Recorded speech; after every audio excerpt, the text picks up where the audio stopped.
Bonjour à tous, soyez les bienvenus dans le Journal de l'Afrique. Voici les titres. L'élan de solidarité des Camerounais une semaine après le déraillement du train. Mais le bilan officiel est remis en question. Le syndicat national des journalistes camerounais annonce la création d'une commission d'enquête nommée ECK1. En Tunisie, le Conseil supérieur de la magistrature est entré en fonction. Son élection marque une étape décisive pour l'indépendance de la justice, marquant la séparation entre le pouvoir judiciaire et exécutif.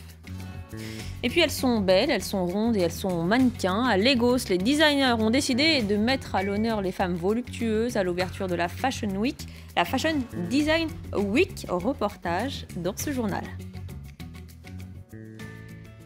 Au Cameroun, près d'une semaine après le déraillement du train entre Douala et Yaoundé, les questions et les zones d'ombre demeurent. De nombreux habitants disent ne pas reconnaître les chiffres donnés par le gouvernement. Alors les journalistes camerounais s'organisent. Ils ont décidé de mettre en place leur propre commission d'enquête baptisée ECK1 en parallèle de celle annoncée par le gouvernement. Des journalistes nigérians et tunisiens se joindront aux investigations. Selon le bilan officiel, la tragédie a causé la mort de 79 personnes. Il y a par ailleurs 550 blessés. À Douala, les Camerounais font preuve de solidarité avec les victimes. Des dons de vivres et de médicaments ont été organisés. Le reportage de Marcela Moko. Des packs d'eau par centaines, du lait, des sardines ou du savon dans une ruche qui ne désemplit pas. Des dons pour les blessés de la catastrophe ferroviaire, un élan de solidarité sans précédent au Cameroun. Comme ici, à la Kintini, le principal hôpital de Douala, où s'activent des dizaines de bénévoles, parmi eux Marianne, cadre dans une banque locale. Il y a eu un appel et puis on voudrait que les gens viennent pour traiter que demain, pour pouvoir aider les personnes qui ont eu des problèmes, qui ont eu l'accident. On est venu pour répartir les paquets et puis aller leur distribuer en salle. Un hôpital qui accueille la majorité des blessés du déraillement du train. Pour faire face à l'afflux des dons, le docteur Mbangué a été désigné pour les centraliser, encore impressionné par l'ampleur de la mobilisation. Nous sommes surpris au niveau de notre institution sanitaire. On pensait qu'on allait avoir peut-être 3 cartons de savon, mais là, la foule était immense. Tout le monde voulait donner quelque chose à l'hôpital à Kintini. Là, comme vous voyez, nous sommes débordés, mais il y a toujours des gens à l'extérieur qui veulent faire dedans. À l'intérieur du centre des urgences, encore 31 blessés sous observation, comme Christian, ému par cet élan de solidarité inédit au Cameroun. Depuis un certain nombre de jours, on reçoit des dons des Camerounais de tous horizons. Ça marque les gens qui sont dans la douleur, la souffrance comme nous. Ça contraste avec l'absence des autorités administratives. Et pendant ce temps, à l'extérieur, le défilé des donateurs se poursuit 6 jours après la catastrophe.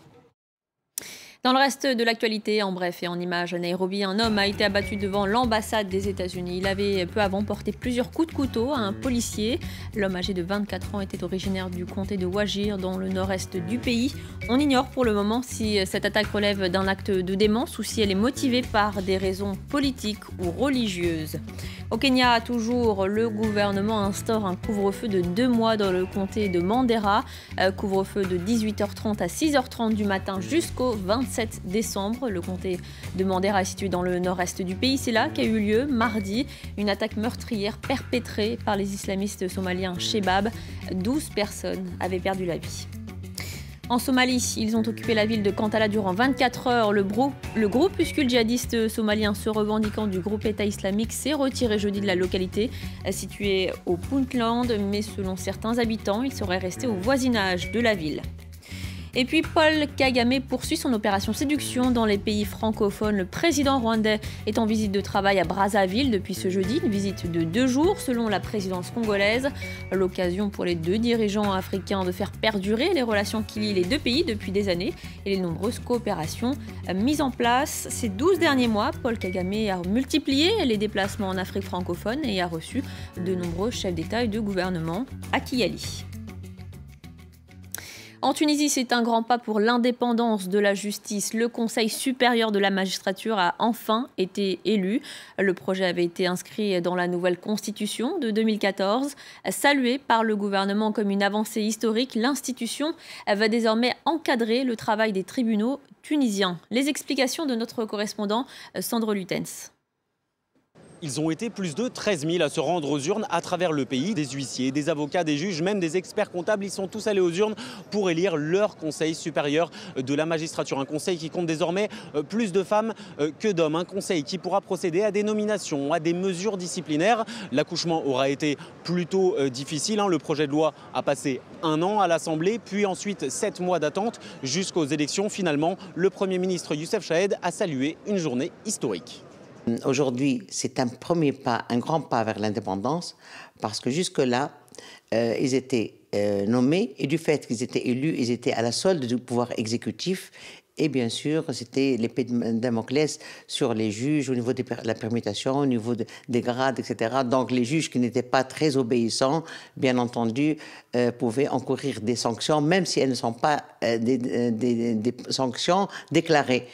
Jusqu'à la révolution de 2011, le Conseil supérieur de la magistrature était surtout une farce. Plus qu'autre chose, son président n'était autre que le président de la République, Ben Ali. C'est donc aujourd'hui le principal constat. Le gouvernement n'aura quasiment plus d'influence sur le travail de ce Conseil. La démocratie a enfin investi la justice tunisienne. Prochaine et dernière étape, l'élection de la Cour constitutionnelle afin de permettre à la Constitution tunisienne, tant applaudie en 2014, d'enfin peser sur la justice du pays. L'Afrique peut-elle inventer ses propres formations au lieu d'importer celles des pays occidentaux? Comment mieux ajuster les filières actuelles au marché du travail? Voilà quelques-unes des questions débattues durant 2 jours au Grand Théâtre National de Dakar à l'occasion des débats du Monde Afrique. Ces rencontres réunissent chercheurs et entrepreneurs devant un public essentiellement composé d'étudiants. Cette année, le thème abordé, celui de la formation supérieure sur le continent, un sujet brûlant quand on sait que 300 millions de jeunes Africains arriveront sur le marché de l'emploi d'ici 2050. Écoutez. Nous agissons à travers les contrats de performance signés par les universités, dont un des 5 objectifs est le renforcement des relations avec le monde du travail. Nous agissons aussi par l'encouragement des universités à travers des ressources pour la création de licences professionnelles et de masters professionnels. Nous encourageons aussi les universités, et cela nous le faisons avec le ministère de l'Industrie, avec la création d'incubateurs dans les universités. Et direction la Maison des journalistes à Paris où s'est ouverte l'exposition en hommage à Ghislaine Dupont et Claude Verlon, intitulée « Dessiner pour ne pas tirer un trait ». De nombreux dessins de presse sont exposés jusqu'au 25 novembre. Nos 2 confrères de RFI ont été kidnappés à Kidal puis assassinés le 2 novembre 2013. Cette semaine, 20 sociétés de journalistes des médias français ont lancé un cri d'alarme pour faire avancer l'enquête et lever les zones d'ombre dans cette affaire. On écoute la réaction de Christophe Boisbouvier, journaliste à RFI. Février dernier, le ministère de la Défense a fini par transmettre un certain nombre de pièces déclassifiées que réclamait le juge d'instruction. Le problème, c'est qu'il n'y a que la moitié des pièces qui devaient être déclassifiées qui l'ont été. Et le problème, c'est que beaucoup de ces pièces, des passages en ont été caviardés, c'est-à-dire raturés ou blanchis. Est-ce pour protéger les informateurs ou pour d'autres raisons? Le fait est que le juge n'a pas tous les éléments qu'il souhaitait. Allez, direction Lagos au Nigeria. Des créateurs et des stylistes ont décidé de casser les codes de la mode. Fini les mannequins filiformes. Sur les podiums défilent désormais des femmes avec de vraies formes. Des collections grande taille ont été présentées lors de l'ouverture de la Fashion Design Week mercredi soir dans le but de célébrer les rondeurs. Le récit en images de Nicolas Germain. Karl Lagerfeld a déclaré un jour « Personne ne veut voir les rondes sur les podiums ». À Lagos, devant une foule enthousiaste, ces mannequins ont prouvé le contraire.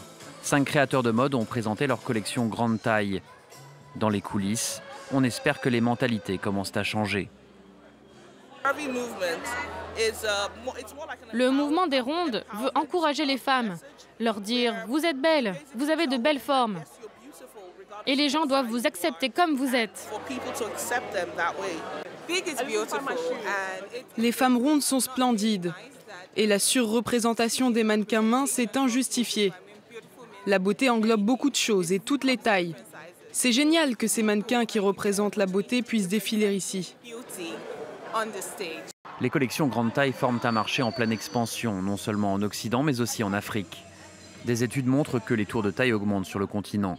L'industrie de la mode en Afrique est estimée à 31 milliards de dollars, mais cela reste encore une toute petite fraction du marché mondial, qui lui représente plus de 1000 milliards de dollars. Et c'est la fin du Journal de l'Afrique. Merci de votre fidélité. Tout de suite, retrouvez Aude Lecris pour la suite de Paris Direct. Et je vous retrouve quant à moi dans 3 quarts d'heure où on parlera du marché du luxe en Afrique, un marché en pleine expansion. Vous verrez.